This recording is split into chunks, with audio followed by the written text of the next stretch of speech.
ನಮಸ್ಕಾರ ಎಲ್ರಿಗೂ ತಮ್ಗೆಲ್ರಿಗೂ ಸ್ಪರ್ಧಾ ಕಲಾಗ್ನಿ ಯೂಟ್ಯೂಬ್ ಚಾನಲ್ಗೆ ಸ್ವಾಗತ. ಸ್ನೇಹಿತರೆ, ನಾನು ಮಹಾಂತೇಶ್ ಶೆಟ್ಟಿ. ಸ್ನೇಹಿತರೆ, ತಾವೆಲ್ಲರೂ ಕೂಡ ಕೇಳ್ತಾ ಇದ್ರಿ ಸರ್ ಪೊಲೀಸ್ ನೇಮಕಾತಿಗಳು ಯಾವಾಗ ಆಗುತ್ತೆ ಅಂತ. ಸೊ ಅದಕ್ಕೆ ಸಂಬಂಧಪಟ್ಟಂತಾಗಿರ್ಬೋದು, ಹಾಗೇನ PSI ನೇಮಕಾತಿಗೆ ಸಂಬಂಧಪಟ್ಟಂತೆ ಕೆಲವೊಂದಿಷ್ಟು ಗೊಂದಲಗಳಿವೆ. ಹಾಗೆ ನೇಮಕಾತಿಗೆ ಸಂಬಂಧಪಟ್ಟಂತೆ ಏನು PSI ನೇಮಕಾತಿಗೆ ಸಂಬಂಧಪಟ್ಟಂತೆ ಹಲವಾರು ಪೇಪರ್ಗಳಲ್ಲಿ ಆರ್ಟಿಕಲ್ ಕೂಡ ಬಂದಿತ್ತು. ಹಾಗೆ ಕೆಲವೊಂದಿಷ್ಟು ಇನ್ಫಾರ್ಮೇಶನ್ಗಳು ಕೂಡ ಬಂದಿತ್ತು, ಅದಕ್ಕೆ ಸಂಬಂಧಪಟ್ಟಂತಾಗಿರ್ಬೋದು. ಹಾಗೆ ಇವತ್ತು ಬಂದಿರತಕ್ಕಂಥ ಮಾಹಿತಿ ಏನಂದ್ರೆ, ಪೊಲೀಸ್ ಇಲಾಖೆಯ ನೇಮಕಾತಿಗಳಿಗೆ ಸಂಬಂಧಪಟ್ಟಂತೆ ಒಂದು ಹೊಸ ಬೋರ್ಡ್ ರಚನೆ ಬಗ್ಗೆ ಮಾನ್ಯ ಗೃಹ ಮಂತ್ರಿಗಳು ಕೂಡ ಒಂದು ಮಾಹಿತಿಯನ್ನು ನೀಡಿದ್ದಾರೆ. ಸೊ ಅದರ ಬಗ್ಗೆ ಆಗಿರ್ಬೋದು, ಎಲ್ಲದರ ಬಗ್ಗೆ ಕೆಲವೊಂದಿಷ್ಟು ಮಾಹಿತಿಯನ್ನು ನೋಡ್ತಾ ಹೋಗೋಣ. ನೀವೇನಾದರೂ ಮುಂಬರುವಂತಹ ಪೊಲೀಸ್ ನೇಮಕಾತಿಗೆ, ಒಂದು ಪೊಲೀಸ್ ಕಾನ್ಸ್ಟೇಬಲ್ ಆಗಿರ್ಬೋದು, ಹಾಗೆ PSIಗೆ ಸಂಬಂಧಪಟ್ಟಂತೆ ನೇಮಕಾತಿಗೆ ಸಂಬಂಧಪಟ್ಟಂತೆ ತಾವೆಲ್ಲರೂ ತಯಾರಿ ನಡೆಸ್ತಾ ಇದ್ರೆ ಅವರಿಗೆ ಈ ಒಂದು ವಿಡಿಯೋ ತುಂಬಾ ಅವಶ್ಯಕತೆವಿರುತ್ತದೆ. ಹಾಗಾದ್ರೆ ಈ ಒಂದು ವಿಡಿಯೋನ ಪೂರ್ತಿಯಾಗಿ ನೋಡಿ ಅಂತ ಹೇಳ್ತೀನಿ. ಸ್ನೇಹಿತರೆ, ಈ ರೀತಿಯಾಗಿರ್ತಕ್ಕಂಥ ವಿಡಿಯೋ ಮಾಡಿ ಬಾಧನಾಗಿತ್ತು. ಏನಪ್ಪಾ ಅಂದ್ರೆ, ಸೊ ನನ್ನ ಒಂದು ಪೇಸ್ಗೆ ಸಂಬಂಧಪಟ್ಟಂತೆ ಏನಾದರೂ ವಿಡಿಯೋದಲ್ಲಿ ಏನಾದರೂ ಬ್ಲರ್ ಆಗಿರ್ಬೋದು ಅಥವಾ ಕೆಲವೊಂದಿಷ್ಟು ಕುಂದುಕೊರತೆ ಇದೆ, ದಯವಿಟ್ಟು ತಾವುಗಳು ಏನಪ್ಪಾ ಅಂದ್ರೆ ಕ್ಷಮಿಸಬೇಕು. ಯಾಕಂದ್ರೆ ಮತ್ತೆ ನೆಕ್ಸ್ಟ್ ಇರ್ತಕ್ಕಂಥ ವಿಡಿಯೋದಲ್ಲಿ ಇದನ್ನ ಸರಿಪಡಿಸಿಕೊಂಡು ಚೆನ್ನಾಗಿರ್ತಕ್ಕಂಥ ವಿಡಿಯೋ ಕ್ವಾಲಿಟಿನ ಕೊಡುವಂತ ಪ್ರಯತ್ನವನ್ನು ಮಾಡ್ತೀನಿ ಅಂತ ಹೇಳ್ತಾ, ಸ್ನೇಹಿತರೆ ಬನ್ನಿ ಇವತ್ತಿನ ವಿಡಿಯೋದಲ್ಲಿ ಏನಿದೆ ಸೊ ಎಲ್ಲವನ್ನು ಕೂಡ ಸಂಪೂರ್ಣವಾಗಿರ್ತಕ್ಕಂಥ ಮಾಹಿತಿನ ನೋಡ್ತಾ ಹೋಗೋಣ ಅಂತ ಹೇಳ್ತೀನಿ. ಸ್ನೇಹಿತರೆ, ಸೊ ಮಧ್ಯದಾಗಿರ್ತಕ್ಕಂಥದ್ದು, ಸೊ ಇವತ್ತು ಬಂದ ಮಾಹಿತಿ ಏನಿದೆ ಅಂತಂದ್ರೆ, ಆಗಲೇ ಹೇಳಿದಾಗೆ ಪೊಲೀಸ್ ನಮ್ಮ ಗೃಹ ಮಂತ್ರಿಗಳು ಹೇಳಿಕೆಯನ್ನು ನೀಡಿರ್ತಕ್ಕಂಥ ಮೀಡಿಯಾ ಮುಂದೆ ಪೊಲೀಸ್ ಕಾನ್ಸ್ಟೇಬಲ್ ನೇಮಕಾತಿ ಮಾಡ್ತಾ ಇದ್ವಿ. ಸೊ ಅದಕ್ಕಾಗಿ ಪೊಲೀಸ್ ನೇಮಕಾತಿಯ ಬೋರ್ಡ್ ರಚನೆ ಚರ್ಚೆ ನಡೆದಿದೆ. ಒಂದು ವೇಳೆ ಅದು ಆಯ್ತು ಅಂದ್ರೆ ಬೇಗ ನೇಮಕಾತಿ ಪ್ರಾರಂಭ ಮಾಡ್ತೀವಿ ಅಂತ ಏನಾಗಿದ್ದಾರೆ ಅಂತಂದ್ರೆ ನಮ್ಮ ಗೃಹ ಮಂತ್ರಿಗಳು ಮೀಡಿಯಾಗಳ ಮುಂದೆ ಹೇಳಿಕೆ ನೀಡಿದ್ದಾರೆ. ಸೊ ಹಾಗಾದ್ರೆ ಇಲ್ಲಿ ನಾವು ಗಮನಿಸಬೇಕಾದ ವಿಷಯ ಏನಂತಂದ್ರೆ, ಈಗಾಗಲೇ ಕರ್ನಾಟಕ ಪೊಲೀಸ್ ನೇಮಕಾತಿ ವತಿಯಿಂದ ಅಂದ್ರೆ ಕರ್ನಾಟಕ ಪೊಲೀಸ್ ಅಲ್ಲಿ ಏನೇನು ನೇಮಕಾತಿ ಆಗುತ್ತೆ ಸೊ ಅದು ನೇಮಕಾತಿ ಆಗ್ತಾ ಇತ್ತು. ಆದ್ರೆ ಏನು 540 ಪೈಕಿ ಏನು PSI ಸಂಬಂಧಪಟ್ಟಂತೆ ಸ್ಕ್ಯಾಮ್ ಆಯಿತು. ಸೊ ಅದಕ್ಕೆ ಸಂಬಂಧಪಟ್ಟಂತೆ ಅದನ್ನ ಎಕ್ಸಾಮ್ ಕೂಡ KA ನಡೆಸಿದ್ರು. ಹಾಗೆ ಇನ್ನು ನೆಕ್ಸ್ಟ್ ಇರ್ತಕ್ಕಂಥ ನೇಮಕಾತಿಗಳನ್ನ ಇನ್ನು KA ಓದೋರಿಗೂ ಕೊಡಬೇಕಾ ಅಥವಾ ನಾವೇ ನಡೆಸಬೇಕಾ ಅಥವಾ ಇನ್ನೂ ಹಲವಾರು ಚರ್ಚೆಗಳು ಏನಂದ್ರೆ ಪೊಲೀಸ್ ಇಲಾಖೆಯಲ್ಲಿ ನಡೀತಾ ಇದೆ. ಸೊ ಅದಕ್ಕೆ ಸಂಬಂಧಪಟ್ಟಂತೆ ಆ ಒಂದು ಬೋರ್ಡ್ ರಚನೆ ಅಂದ್ರೆ ಕರ್ನಾಟಕ ರಾಜ್ಯ ಪೊಲೀಸ್ ಇಲಾಖೆಗೆ ಸಂಬಂಧಪಟ್ಟಂತೆ ಏನು ನೇಮಕಾತಿಗಳಾಗ್ತವೆ ಅದಕ್ಕೆ ಸಂಬಂಧಪಟ್ಟಂತೆ ಒಂದು ಬೋರ್ಡ್ ರಚನೆಗೆ ಸಂಬಂಧಪಟ್ಟಂತೆ ಚರ್ಚೆನ ಮಾಡ್ತಾ ಇದ್ವಿ. ಇದು ಒಂದು ವೇಳೆ ಏನಾದರೂ ಆಯ್ತು ಅಂತಂದ್ರೆ ಸೊ ಆದಷ್ಟು ಬೇಗ ಇದರ ಪ್ರಕಾರ ಏನ್ ಮಾಡ್ತೀವಿ ಅಂತಂದ್ರೆ ಸೊ ನೇಮಕಾತಿ ನಾವು ಪ್ರಾರಂಭ ಮಾಡ್ತೀವಿ ಅಂತ ಇವತ್ತಿನ ಹೇಳಿಕೆಯನ್ನ ಕೊಟ್ಟಿರ್ತಕ್ಕಂಥದ್ದು. ಹಾಗೆ ತಮ್ಗೆಲ್ಲರೂ ಕೂಡ ಗೊಂದಲ ಇರ್ತಕ್ಕಂಥದ್ದು, ಈ ಒಂದು ನೇಮಕಾತಿಗೆ ಸಂಬಂಧಪಟ್ಟಂತೆ ಏನಾದರೂ KA ದವ್ರು ಎಕ್ಸಾಮ್ ನಡೆಸ್ತಾರಾ ಅಥವಾ KSP ದವ್ರು ಎಕ್ಸಾಮ್ ನಡೆಸ್ತಾರಾ ಅಂತ. ಸ್ನೇಹಿತರೆ, ಈ ಹಿಂದೆ ಏನ್ ನೇಮಕಾತಿಗಳಾಗ್ತಾ ಇದ್ವು ಸೊ ಆ ಒಂದು ಎಲ್ಲ ನೇಮಕಾತಿಗಳನ್ನ KSP ಕಂಡಕ್ಟ್ ಮಾಡ್ತಂದ್ರೆ ಸೊ ಆ ಎಲ್ಲ ಎಕ್ಸಾಮ್ಗಳನ್ನು ಕೂಡ KSP ನಡೆಸ್ತಾ ಇತ್ತು. ಆದ್ರೆ ಏನು 545 ಸ್ಕ್ಯಾಮ್ ಆಯ್ತು. ತದನಂತರದಲ್ಲಿ ಏನಾಗಿದೆ ಅಂತಂದ್ರೆ 545 ಎಕ್ಸಾಮ್ ಆಗಿರ್ಬೋದು, ಹಾಗೆ ಮತ್ತೆ 402 ಕೂಡ PSI ಎಕ್ಸಾಮ್ ಅನ್ನ ಏನ್ ಮಾಡ್ತಂದ್ರೆ KA ಕಂಡಕ್ಟ್ ಮಾಡ್ತು. ತದನಂತರದಲ್ಲಿ ಬೇರೆ ಬೇರೆ ನೇಮಕಾತಿಗಳ ಎಕ್ಸಾಮ್ಗಳು ಕೂಡ KA ಕಂಡಕ್ಟ್ ಮಾಡ್ತಾ ಇದೆ. ಬಟ್ ಸದ್ಯದ ಪರಿಸ್ಥಿತಿ ಏನಿದೆ ಅಂತಂದ್ರೆ ಸೊ ಬೋರ್ಡ್ ರಚನೆ ಆಗೋದ್ರಿಂದ ಸೊ ಈ ಒಂದು ನೆಕ್ಸ್ಟ್ ಇರ್ತಕ್ಕಂಥ ಪೊಲೀಸ್ ಕಾನ್ಸ್ಟೇಬಲ್ ಆಗಿರ್ಬೋದು ಮತ್ತೆ PSI ನೇಮಕಾತಿಯನ್ನ ಇನ್ನು KA ದವರಿಗೆ ಕೊಡ್ತಾರಾ ಅಥವಾ ಕರ್ನಾಟಕ ಸ್ಟೇಟ್ ಏನ್ ಬೋರ್ಡ್ ರಚನೆ ಆಗುತ್ತೆ ನೇಮಕಾತಿಗೆ ಸಂಬಂಧಪಟ್ಟಂತೆ ಸೊ ಅವರು ನಡೆಸ್ತಾರಾ, ಇನ್ನೂ ಮಾಹಿತಿ ಬಂದಿಲ್ಲ. ಸೊ ಇಲಾಖೆ ಒಳಗಡೆ ಬಂದಂತ ಮಾಹಿತಿ ಪ್ರಕಾರ ಏನಿದೆ ಅಂತಂದ್ರೆ ಇನ್ನು ಕ್ಲಿಯರಿಫಿಕೇಶನ್ ಇಲ್ಲ. ಬಟ್ ಕೆಲವೊಂದು ಕಡೆ ಏನ್ ಮಾಡ್ತಿದ್ದಾರೆ ಅಂತಂದ್ರೆ ಈ ಒಂದು ನೇಮಕಾತಿಗೆ ಸಂಬಂಧಪಟ್ಟಂತೆ ಏನ್ ನೇಮಕಾತಿಗಳಿರ್ತವೆ ಸೊ ನೇಮಕಾತಿಗಳನ್ನ ನಾವೇ ನಡೆಸೋಣ, ಎಕ್ಸಾಮ್ಗಳನ್ನು ಕೂಡ ನಾವೇ ನಡೆಸೋಣ ಅಂತ ಅನ್ನೋ ಒಂದು ಇದರಲ್ಲಿ ಇದ್ದಾರೆ. ಆದ್ರೆ ಇಲ್ಲಿ ನೋಡ್ಬೇಕು ಏನಾಗುತ್ತೆ ಅಂತಂದ್ರೆ ಸೊ ಏನು ಅಂತಂದ್ರೆ 50-50 ಇದೆ. ಸೊ KA ದವ್ರು ನಡೆಸ್ಬೋದು ಅಥವಾ KSP ಅನ್ನು ಹೊಸ ಬೋರ್ಡ್ ರಚನೆ ಮಾಡಿ ಸೊ ಅವರು ಕೂಡ ನಡೆಸಬಹುದು. ನೀವು ಯಾವುದಕ್ಕೂ ಕೂಡ ಎಲ್ಲದಕ್ಕೂ ಕೂಡ ನೀವು ತಯಾರಾಗಿರ್ಬೇಕಾಗುತ್ತಾ. ಹಾಗೆ ಇನ್ನು ನೆಕ್ಸ್ಟ್ ನೋಡೋದಾದ್ರೆ ಸ್ನೇಹಿತರೆ, ಇನ್ನು PSI ನೇಮಕಾತಿ ಕಥೆ ಏನು ತಾವೆಲ್ಲ ಕೇಳ್ತಾ ಇದ್ರಿ. ಈಗಾಗಲೇ ಈ ಒಂದು PSI ನೇಮಕಾತಿಗೆ ಸಂಬಂಧಪಟ್ಟಂತೆ ಏನಾಗಿದೆ ಅಂತಂದ್ರೆ PSI ಹುದ್ದೆಗಳನ್ನ ನೇರ ನೇಮಕಾತಿ ಮಾಡಲು ಭರ್ತಿ ಮಾಡಲು ಅನುಮತಿ ನೀಡಿದ್ದು, ಸದರಿ ಹುದ್ದೆಗಳನ್ನ ನೇಮಕಾತಿ ಕರ್ನಾಟಕ ಪರೀಕ್ಷಾ ಪ್ರಾಧಿಕಾರಕ್ಕೆ ನಡೆಸಲು ಅನುಮತಿ ನೀಡುವ ಕುರಿತು ಪರಿಶೀಲಿಸಲಾಗುತ್ತಿದೆ ಅಂತ ಒಂದು ಮಾಹಿತಿ ಬಂದಿತ್ತು. ಇದೇನಂತಂದ್ರೆ ಹೋದ್ಸಲ ಏನು ಅಧಿವೇಶನ ನಡೆದಿತ್ತು ಆ ಅಧಿವೇಶನದಲ್ಲಿ ಬಂದಿರ್ತಕ್ಕಂಥ ಮಾಹಿತಿ. ಅಂದ್ರೆ ಪ್ರಶ್ನೆಯನ್ನ ಕೇಳಿದ್ರು, ಸರ್ PSI ದಲ್ಲಿ ಎಷ್ಟು ನೇಮಕಾತಿಗಳ ಹುದ್ದೆಗಳು ಖಾಲಿದಾವೆ ಅದಕ್ಕೆ ಸಂಬಂಧಪಟ್ಟಂತೆ ಮಾಹಿತಿನ ಕೊಡಿ ಅಂದಾಗ ಅಲ್ಲಿ ಸದನದಲ್ಲಿ ಬಂದಿರ್ತಕ್ಕಂಥ ಮಾಹಿತಿ, ಸದನದಲ್ಲಿ 600 PSI ಹುದ್ದೆಗಳನ್ನ ನೇರ ನೇಮಕಾತಿ ಮೂಲಕ ಮಾಡ್ತೀವಿ ಅಂತ ಕೊಟ್ಟಿದ್ರು. ಬಟ್ ಇದುವರೆಗೂ ಇದರ ವತಿಯಿಂದ ಯಾವುದೇ ಮಾಹಿತಿ ಬಂದಿಲ್ಲ. ಆದ್ರೆ ಏನಾದ್ರೂ ಬೋರ್ಡ್ ರಚನೆ ಆಯ್ತಂದ್ರೆ ಈ ಏನು ಕರ್ನಾಟಕ ಪರೀಕ್ಷಾ ಪ್ರಾಧಿಕಾರ KA ಅಂತಿದೆ ಸೊ ಅದನ್ನ ನೋಡ್ಬೇಕು, KA ದವ್ರಿಗೆ ಕೊಡ್ತಾರಾ ಅಥವಾ ಬೋರ್ಡ್ ಅವರೇನ್ ಮಾಡ್ತಾರ ಅಂತ. ಬಟ್ ಆದ್ರೆ ಏನಾಗಿತ್ತು ಅಂತಂದ್ರೆ ಸೊ 600 ನೇಮಕಾತಿಯನ್ನ ಮಾಡ್ತೀವಿ ಅಂತ ಈಗಾಗಲೇ ಹಲವಾರು ಬಾರಿ ಮೀಡಿಯಾದಲ್ಲಿ ಹೇಳಿಕೆ ಕೊಟ್ಟಿದ್ದಾರೆ. ಹಾಗೆ ಸದನದಲ್ಲಿ ಬಂದಿರತಕ್ಕಂತ ಏನು ಪ್ರಶ್ನೆ ಉತ್ತರ ಇತ್ತು ಸೊ ಅದರಲ್ಲೂ ಕೂಡ ಮಾಹಿತಿ ಬಂದಿದೆ.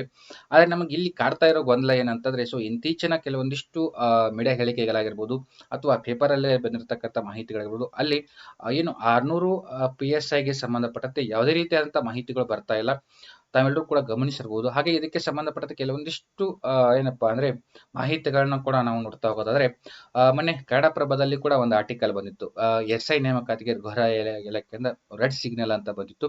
ಇಲ್ಲಿ ಕೆಲವೊಂದಿಷ್ಟು ಮಾಹಿತಿ ಇದೆ. ಒಂದಿಷ್ಟು ಮಾಹಿತಿ ನೋಡೋದಾದ್ರೆ ಇಲ್ಲಿ ಕ್ಲಿಯರ್ ಆಗಿ ಕೊಟ್ಟಿದ್ದಾರೆ. ಅಂದ್ರೆ 545 ಮತ್ತು 402 ಓದಿದ್ರೆ PSI ಹುದ್ದೆಗಳ ನೇಮಕ ಆಗಿತ್ತು.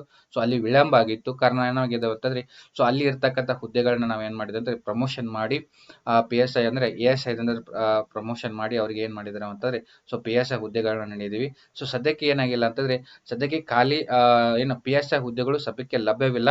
ಖಾಲಿ ಇಲ್ಲದ ಮೇಲೆ ನೇಮಕಾತಿಯ ಅಸಾಧ್ಯ ಎಂದು ಹಿರಿಯ ಅಧಿಕಾರಿಯೊಬ್ಬರು ಕನ್ನಡಪ್ರಭಕ್ಕೆ ಮಾಹಿತಿ ನೀಡಿದ್ದಾರೆ. ಸೊ ಇದರ ನಂತರ ಹಲವಾರು ಮಾಹಿತಿ ತುಂಬಾ, ಈ ಒಂದು ವಿಷಯ ತುಂಬಾ ಹರಡಿತ್ತು.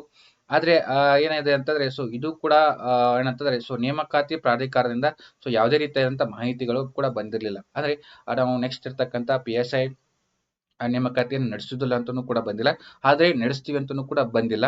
ಅದೇ ಮತ್ತೆ ನೆಕ್ಸ್ಟ್ ಇರ್ತಕ್ಕಂಥದ್ದು ಹಾಗೆ ಒಂದು ರೇಟ್ ಅರ್ಜಿಯನ್ನು ಕೂಡ ಬಂದಿತ್ತು. ಏನಂತಂದ್ರೆ, ಸೊ ಸದ್ಯಕ್ಕೆ ಇರ್ತಕ್ಕಂಥ PSI ಅವರಲ್ಲಿರ್ತಕ್ಕಂಥ ಹುದ್ದೆಗಳೆಷ್ಟು, ಅವುಗಳ ಮಾಹಿತಿಯನ್ನು ನೀಡಿ ಅಂತ ಅಂದಾಗ, ಸೊ ಅಲ್ಲಿ ಕೂಡ ಬಂದಿತ್ತು. ಏನ್ ಮೆನ್ಷನ್ ಮಾಡಿದ್ರೆ, so 188 police sub inspector civil ಹುದ್ದೆಗಳು ಖಾಲಿ ಇದಾವೆ ಅಂತ ಕೂಡ ಮಾಹಿತಿ ಬಂದಿತ್ತು. ಸೊ ಇದನ್ನು ಕೂಡ ಗಮನಿಸಿದಾಗ, ಮತ್ತೆ ಈ ಹಿಂದೆ ಇರ್ತಕ್ಕಂಥ ಇದನ್ನು ಕೂಡ ಗಮನಿಸಿದಾಗ, ಮತ್ತೆ ಇನ್ನೊಂದು ಕಾಡ್ತಕ್ಕಂಥದ್ದು ಏನಪ್ಪಾ ಅಂದ್ರೆ, ಸೊ ರೀಸೆಂಟ್ ಆಗಿ ಈ ಒಂದು ಮಾಹಿತಿ ಬಂದಿತ್ತು. ಯಾವ್ದಪ್ಪ ಅಂದ್ರೆ, ಸೊ 8,300 ಹುದ್ದೆಗಳ ಪೊಲೀಸ್ ನೇಮಕಾತಿಯ ಮಾಹಿತಿ ಅಂತಂದ್ರೆ, ನಮ್ಮ DG and IG ಆಗಿರತಕ್ಕ ಡಾಕ್ಟರ್ MA ಸಲೀಂ ಅವರು ಏನ್ ಮಾಡಿದ್ದಾರೆ ಅಂತಂದ್ರೆ, ಪೊಲೀಸ್ ಮಹಾನಿರ್ದೇಶಕರು ನೆಕ್ಸ್ಟ್ ಇರ್ತಕ್ಕಂಥ ಅಂದ್ರೆ ಇನ್ನು ಮುಂದಿನ ಬರುವಂತ ವರ್ಷದಲ್ಲಿ 8,300 ಪೊಲೀಸ್ ಇಲಾಖೆಯಲ್ಲಿ ನೇಮಕಾತಿ ಮಾಡ್ತೀವಿ ಅಂತ ಕೊಟ್ಟಿದ್ದಾರೆ. ಬಟ್ ಇದರಲ್ಲಿ ಕ್ಲಾರಿಫಿಕೇಶನ್ ಮಾಡಿಲ್ಲ. ಬಟ್ 8,300 ಅಂತ ಕೊಟ್ಟಿದ್ದಾರೆ. ಇದು ಪೊಲೀಸ್ ಕಾನ್ಸ್ಟೇಬಲ್ ಅಂತಾನೂ ಕೂಡ ಕೊಟ್ಟಿಲ್ಲ, ಹಾಗೆ PSI ಅಂತಾನೂ ಕೂಡ ಕೊಟ್ಟಿಲ್ಲ. ಬಟ್ ಇಲ್ಲಿ ಕಾನ್ಸ್ಟೇಬಲ್ ಆಲ್ಮೋಸ್ಟ್ ಅಲ್ಲಿ ಏನಿದೆ ಅಂತಂದ್ರೆ, ಸೊ ಆಲ್ಮೋಸ್ಟ್ ಕಾನ್ಸ್ಟೇಬಲ್ ಅಂತ ಅನ್ಕೋಬೇಕಾಗುತ್ತೆ. ಯಾಕಂದ್ರೆ ಇಲ್ಲಿ ಮೆನ್ಷನ್ ಮಾಡಿಲ್ಲಲ್ಲ. ಸೊ PSI ಮೆನ್ಷನ್ ಮಾಡಿಲ್ಲ ಅಂತಂದ್ರೆ ಇದು ಆಲ್ಮೋಸ್ಟ್ ಕಾನ್ಸ್ಟೇಬಲ್ ಹುದ್ದೆಗಳಾಗಿರ್ತವೆ. ಬಟ್ ಇದುವರೆಗೂ ಕೂಡ ಏನ ಇದು ಹೇಳಿಕೆ ರೂಪದ ಬಂದಿರತಕ್ಕಂಥ ಪ್ರಶ್ನೆಗಳಿರ್ಬೋದು, ಹಾಗೆ ಸದನದಲ್ಲಿ ಬಂದಿರತಕ್ಕಂಥ ಪ್ರಶ್ನೆಗಳು. ಅದನ್ನ ಬಿಟ್ರೆ ಹೊಸ PSI ನೇಮಕಾತಿ ಬಗ್ಗೆ ಯಾವುದೇ ರೀತಿಯಾದಂಥ ಮಾಹಿತಿಗಳು ಕೂಡ ಇದುವರೆಗೂ ಬಂದಿಲ್ಲ. ಬಟ್ ಏನಾಗುತ್ತೆ ಅಂತ ಕೂಡ ಇನ್ನೂ ಕನ್ಫರ್ಮ್ ಇಲ್ಲ. ಆದ್ರೆ ಕೆಲವೊಂದ್ ಕಡೆ ಬಂದಂತ ಮಾಹಿತಿ ಪ್ರಕಾರ ಏನಿದೆ ಅಂತಂದ್ರೆ, ಸೊ 600 ಏನು PSI ಆಗಿದೆ. ಸೊ ಅದಕ್ಕೆ ಇದಕ್ಕಿಂತ ಮುಂಚೆ ಏನಿದೆ ಅಂತ ಸದನದಲ್ಲಿ ನಾವು 600 PSIಗೆ ಸಂಬಂಧಪಟ್ಟಂತೆ ನೇಮಕಾತಿ ಮಾಡ್ತೀವಿ, ಅದಕ್ಕಾಗಿ ಆರ್ಥಿಕ ಇಲಾಖೆ ಅನುಮೋದನೆಯನ್ನು ಕೂಡ ನಾವು ಕೇಳಿದ್ವು ಅಂತ ಕೊಟ್ಟಿದ್ರು.